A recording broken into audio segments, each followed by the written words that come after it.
మంచి పని. శ్రీను, బాలు అన్నదమ్ములు. వాళ్ళు వేసవి సెలవులకు తాతగారింటికి వచ్చారు.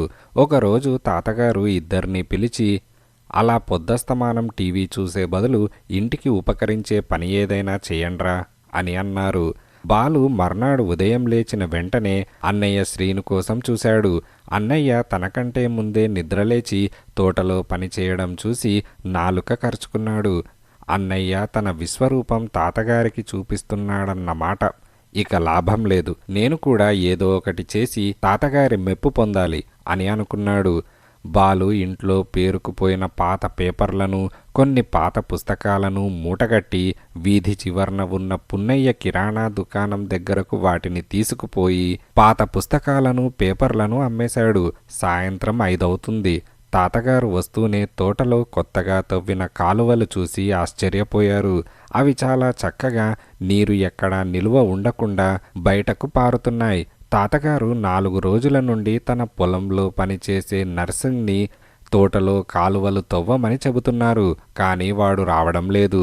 తాతగారు శ్రీనుని పొగడటం మొదలుపెట్టాడు. నువ్వు కష్టపడటమే కాదు, పనిలో నీ బుర్రని కూడా ఉపయోగించావు అని అన్నారు. తాతగారి పొగడ్తలకు శ్రీను మెలికలు తిరిగిపోయాడు. అమ్మమ్మ వచ్చి, వీడు పాత పేపర్లు, పుస్తకాలను అమ్మి 80 రూపాయలు తెచ్చాడు అంటూ బాలువైపు చూసింది. నా కొంప ముంచాడు. ఎంతో శ్రమపడి సంపాదించుకున్న నా పాత పుస్తకాలన్నీ వీడమ్మేశాడు అని అంటూనే తాతగారు పున్నయ్య కొట్టువైపు వెళ్లారు. నేను కొంత ఆలస్యం చేసి ఉంటే నా పుస్తకాలను చించి పున్నయ్య చింతపండు పొట్లాలు కట్టేవాడు అని అన్నారు. రాత్రైంది. ఊర్లోనే ఉంటున్న మామయ్య రావడంతో అందరూ మామిడి చెట్టు కింద మంచాలు వేసుకొని కూర్చున్నారు. మావయ్య శ్రీనుని పాట పాడమని కోరాడు. శ్రీను సంగీతం నేర్చుకోవడం వల్ల చక్కగా పాట పాడి వినిపించాడు. మామయ్య బాలును కూడా ఏదైనా పాట పాడమన్నాడు. వీడి నోటికి భయపడి అమ్మ వీడికి సంగీతం నేర్పించలేదు అంటూ శ్రీను తమ్ముణ్ణి ఆట పట్టించాడు. బాలు వెంటనే ఉదయం రేడియోలో విన్న పాటనందుకున్నాడు. గౌరమ్మ నీ మొగుడెవరమ్మ అంటూ రాగం తీశాడు. అమ్మమ్మ పేరు గౌరమ్మ అని తమ్ముడికి తెలియదు. వెంటనే శ్రీను తమ్ముడికి సైగ చేసినా వాడు రాగమాపలేదు. తాత గట్టిగా నవ్వడంతో బాలు నెత్తిమీద అమ్మమ్మ ఒక్క మొట్టికాయ వేసింది. దానితో వాడు భోజనం కూడా ఏడుస్తూనే ముగించాడు. రాత్రి 8 గంటలైంది. ఇంట్లో తమ్ముడి జాడలేదు. తాతగారు శ్రీను బయటకు వెళ్ళి వెతికారు.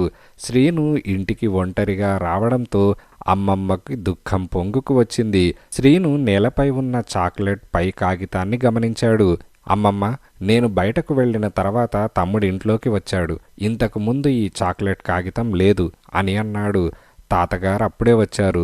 అటకపై వేళ్లాడ్డానికి ఉండే తాడుతో అల్లిన నిచ్చెన లేకపోవడం శ్రీను గమనించాడు. తాతగారు, వాడు ఖచ్చితంగా అటక మీద ఉన్నాడు అని అన్నాడు. వాళ్ళు గట్టిగా పిలిచినా బదులు రాలేదు. శ్రీను ఒక బల్లను అటక కిందకు లాగి దానిపై ఇంకో చిన్న బల్ల వేసుకొని పైకెక్కాడు. కానీ ఇంకా ఎత్తు సరిపోలేదు.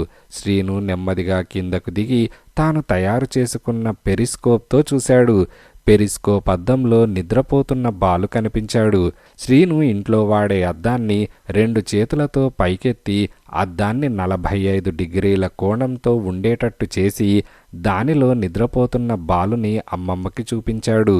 గ్రీకులు 45 డిగ్రీల కోణంతో అమర్చిన అద్దం ద్వారా వీధిలో వెళ్లేవారిని గమనించేవారు. నేనీ విషయాన్ని మా పాఠశాల గ్రంథాలయంలోని సైన్స్ పుస్తకంలో చదివాను అని అన్నాడు. బాలుకి రాత్రి 8ంటికే పడుకునే అలవాటుండడంతో తాతగారు వాణ్ణి లేపవద్దన్నారు. అర్ధరాత్రి సమయంలో ఇంట్లోకి 2 దొంగలు ప్రవేశించారు. అమ్మమ్మ అరుపులకి అటక మీద ఉన్న బాలు నిద్రలేచాడు. ఒక దొంగ అమ్మమ్మ బంగారపు గొలుసు లాక్కోసాగాడు. తాతను ఇంకో దొంగ కత్తితో బెదిరిస్తున్నాడు. శ్రీను వాడి కాలుని గట్టిగా పట్టుకొని వెనక్కి లాగుతున్నాడు. బాలు వెంటనే విషయం గ్రహించాడు. వాడు అటక మీద ఉన్న ఒక పెద్ద ఆవకాయ జాడిని తీసుకొని దాన్ని సూటిగా అమ్మమ్మని బెదిరిస్తున్న దొంగపైకి జారవిడిచాడు. అది సూటిగా అమ్మమ్మని బెదిరిస్తున్న దొంగపై ఠపీమని పడ్డది. ఆ దొంగ నిల్చున్న చోటే కూలబడ్డాడు. దీనిని అవకాశంగా తీసుకొని తాతగారు శ్రీను రెండో దొంగని గట్టిగా పట్టుకున్నారు. బాలు అటక మీద నుండి కిందకు దిగుతూనే రెండో దొంగ కాలి పిక్కను ముక్క ఊడి వచ్చేటట్టు గట్టిగా కొరికాడు. దానితో దొంగ విలవిలలాడుతూ చేసిన ఆర్తనాదానికి ఆ ఊరంతా మేల్కొన్నది. అందరూ వచ్చి దొంగలను తాళ్లతో బంధించారు. బాలుని అందరూ పొగడ్తలతో ముంచేశారు. జాలిగుణం. పోలవరం అనే గ్రామంలో పోలయ్య అనే వర్తకుడుండేవాడు. అతడికి మురారి అని ఒక్కడే కొడుకు. వాడిలో చిన్నతనం నుంచే జాలిగుణం ఎక్కువగా ఉండేది. వాడిప్పుడు 10 ఏళ్ల వయస్సు వాడయ్యాడు. ఒక రోజున మురారి వీధిలోకి ఆడుకునేందుకు వెళ్ళి ఒంటిమీద చొక్కా లేకుండా తిరిగి వచ్చాడు. జరిగిందేమిటంటే వాడితో ఆడుకుంటున్నవాడి స్నేహితుడి చొక్కా చిరిగిపోయింది. వాడు పేదవాడు. ఉన్న ఒక్క చొక్కా చిరిగిపోయిందని, రేపట్నుంచి చొక్కా లేకుండా తిరగాలని వాడు ఏడవసాగాడు. అందుచేత మురారి తన చొక్కా వాడికి దానం చేశాడు. ఇది విని పోలయ్య మురారిని బాగా తిట్టాడు. వ్యాపార గుణానికి జాలి పనికిరాదని, పద్ధతి మార్చుకోమని కొట్టబోయాడు. పోలయ్య భార్య అడ్డుపడి, వాణ్ణి తిట్టి కొట్టి ప్రయోజనం లేదు. మనం వర్తకులం. దానగుణం ఉండడం మేలో కీడో గాని జాలిగుణం ముదిరితే మాత్రం వీడు వ్యాపారంలో నష్టపోతాడు. వాడిని తగిన గురువు వద్ద చదివించి వాడిలో వివేకాన్ని మేల్కొల్పే ప్రయత్నం చేయండి అని అన్నది. భార్య సలహా నచ్చిన పోలయ్య మురారిని వెంటబెట్టుకుని సుశర్మ ఇంటికి వెళ్ళాడు. సుశర్మ మంచి పండితుడు. పోలయ్య సుశర్మకు జరిగింది చెప్పి, పంచతంత్రంలోని విష్ణుశర్మ రాకుమారులకు జ్ఞానం కలిగించినట్లు నా కొడుకు మురారికి కూడా మీరే జ్ఞానం కలిగించాలి. వీడు చదివి ఉద్యోగాలు చేసి ఊళ్ళేలనక్కర్లేదు. వర్తకుడి కొడుకుగా తయారైతే చాలు. జాలిగుణం లేదా తన్నుమాలిన ధర్మం మా వర్తకులకు పనికిరాదని వీడికి జ్ఞానోదయం కలిగించండి అని అన్నాడు. పోలయ్య చెప్పింది విని సుశర్మ చిన్నగా నవ్వి, పోలయ్య గారు, మనిషికుండవలసిన ప్రధానమైన మంచి గుణాల్లో జాలిగుణం ఒకటి. సాటి మనిషి పట్ల జాలి చూపనివాడు పాషాణ హృదయుడే తప్ప మనిషి కాడు.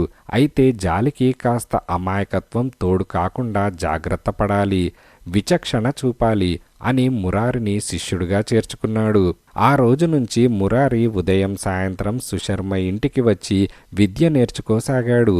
ఒకనాటి ఉదయం సుశర్మ మురారితో, నాయనా, నువ్వు చదువు పట్ల మంచి శ్రద్ధ కనబరుస్తున్నావు.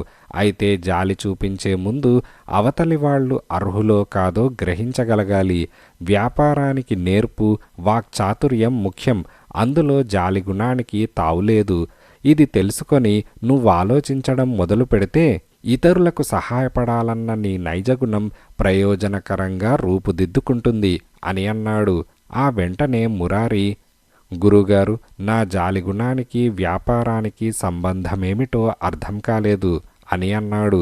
అది నీకు త్వరలోనే అర్థమవుతుంది. సరే, నువ్వొక చిన్న పని చేయాలి. ఇప్పుడు మా తల్లికి వరదాచారి గారు మందులిస్తున్నాడు. నువ్వాయనింటికి వెళ్ళి నేను పంపించానని చెప్పి ఆయనిచ్చే మందు తీసుకురా అని సుశర్మ అన్నాడు. మురారి వరదాచారి ఇంటికి వెళ్ళి సంగతి చెప్పాడు. మందు తయారు చేయడానికి 1 గంట పడుతుంది. రోగుల్ని పంపించేశాక నీ పని చూస్తాను అని అన్నాడు. ఆయన మందు కోసం వచ్చిన ప్రతి రోగితోనూ, నాకు వైద్యం కోసం మూలికలు తెచ్చిపెట్టే ఒక కుంటివాడున్నాడు.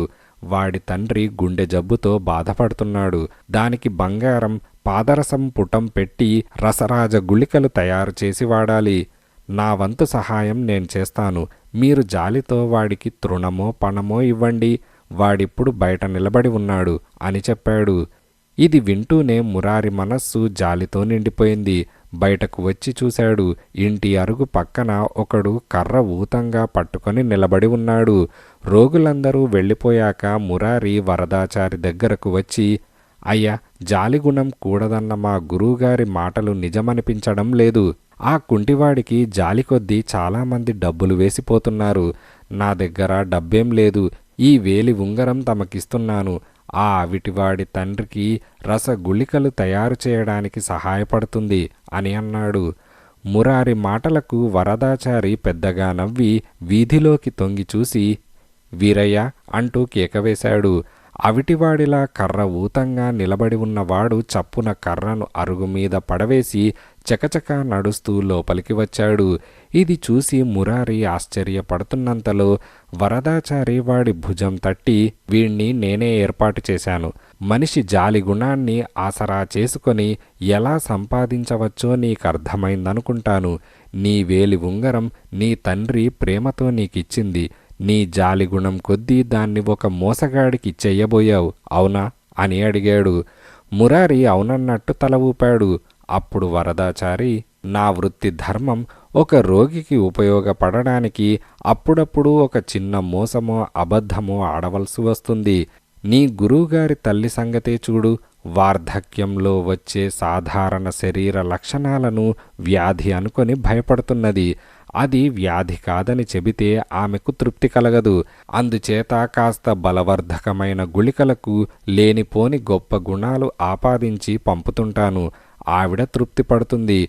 ఇప్పుడు నీకిచ్చి పంపబోయేవి అటువంటి గుళికలే అంటూ ఒక పొట్లం మురారి చేతికిచ్చి, ఇక ముందు నువ్వు వర్తకం మీద అంకిత భావం అలవర్చుకొని ప్రయోజనకరమైన జాలిగుణంతో కీర్తి తెచ్చుకో.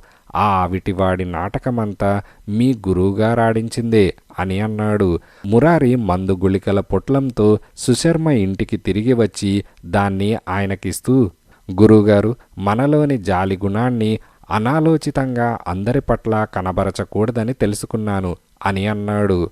మురారిలో వచ్చిన మార్పు సుశర్మకు చాలా సంతోషం కలిగించింది. నా ప్రయత్నం ఫలించింది. వ్యాపారి పోలయ్య చాలా అదృష్టవంతుడు అని ఆయన అనుకున్నాడు.